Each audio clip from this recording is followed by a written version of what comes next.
திரௌபதிமா, உன் மேலே எவ்வளவு பழி, கேலி, அவமான பெயர்.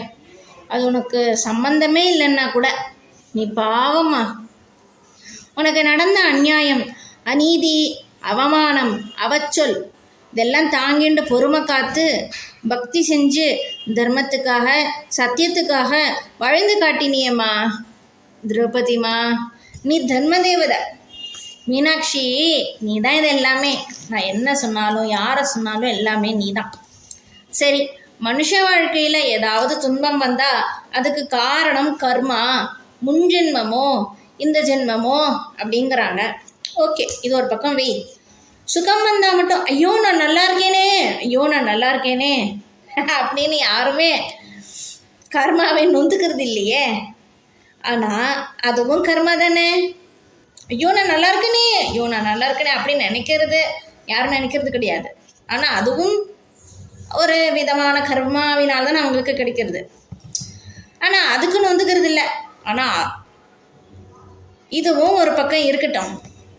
அப்போது சீதை, கண்ணகி, திரௌபதி மாதிரி அவதாரங்களும் வரலாற்றில் வாழ்ந்த இன்னும் வாழ்கின்ற கல்கத்தா சாரதாதேவி அம்மையார், காரைக்கால் அம்மையார், ராணி லக்ஷ்மி பாய், ராணி அகல்யாபாய் ஹோல்கர், இன்னும் இந்த மாதிரி எத்தனையோ பேர். இப்போ அதுக்கெல்லாம் என்னால் லிஸ்ட்டு போட முடியல. ஆனால் விஷயம் என்னென்னா, இவங்கெல்லாம் அனுபவித்தது கர்மாவினால் ஏற்பட்ட துன்பமா?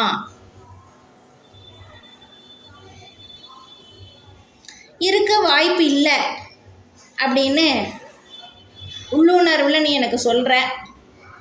இது விதியாக இருக்கணும். சரியா மீனாட்சி?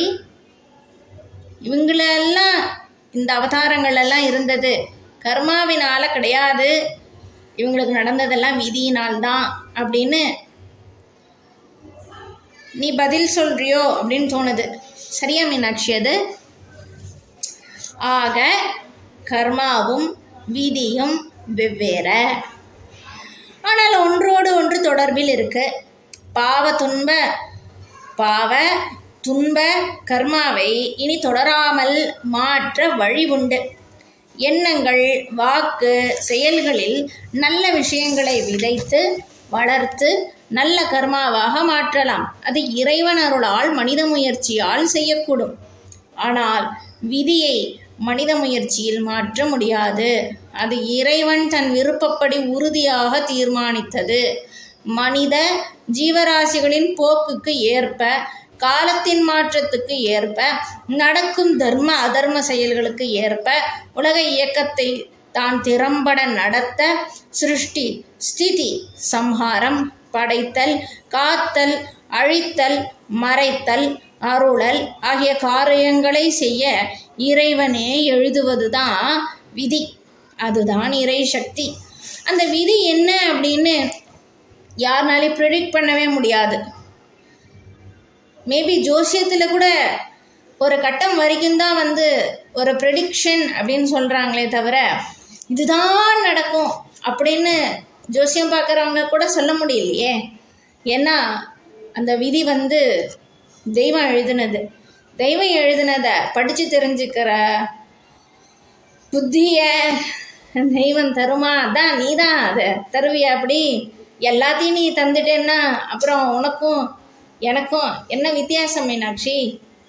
நான் இங்கே தான் இருக்கணும், நீ அங்கே இருக்கணும். உன்னோட கால் விரல் ஒரே ஒரு நகத்தில் அதில் ஒட்டின்றிருக்கிற ஒரு தூசியாவது நான் பெறுவேனா? மனித சக்திக்கு அப்பாற்பட்ட சக்தியால், பேராற்றலால் நிகழ்த்தப்படுவது தான் விதி. விதிகா விதான் அப்படின்னு சொல்கிறது. விதிகா விதான், அதாவது மனித சக்திக்கு அப்பாற்பட்ட சக்தியால், பேராற்றலால் நிகழ்த்தப்படுவது லா, சட்டம், ரூல்ஸ், விதி. விதி அதுக்குன்னு ஒரு சட்டம் வச்சிருக்கு. விதி அதுக்குன்னு தனக்குன்னு ஒரு சட்டம் அதுவே வச்சிருக்கு. அது தெய்வத்தால் எழுதப்பட்டிருக்கு. கர்மாவும் விதியும் வேற வேறனாலும் உன்னோடு இன்னொன்று தொடர்புலையும் இணைப்புலையும் இருக்கிற மாதிரி இறைவனின் சட்டத்தில் விதிகள் எழுதப்படுவது. சரிதானா?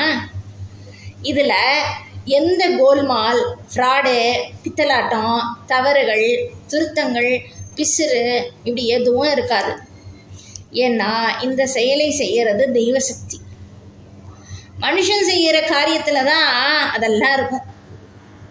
தெய்வம் செய்கிறதில்ல எந்த பிசுறும், எந்த தப்பு கணக்கும், எந்த ஒரு கோளாறுகளும் இருக்கவே இருக்காது.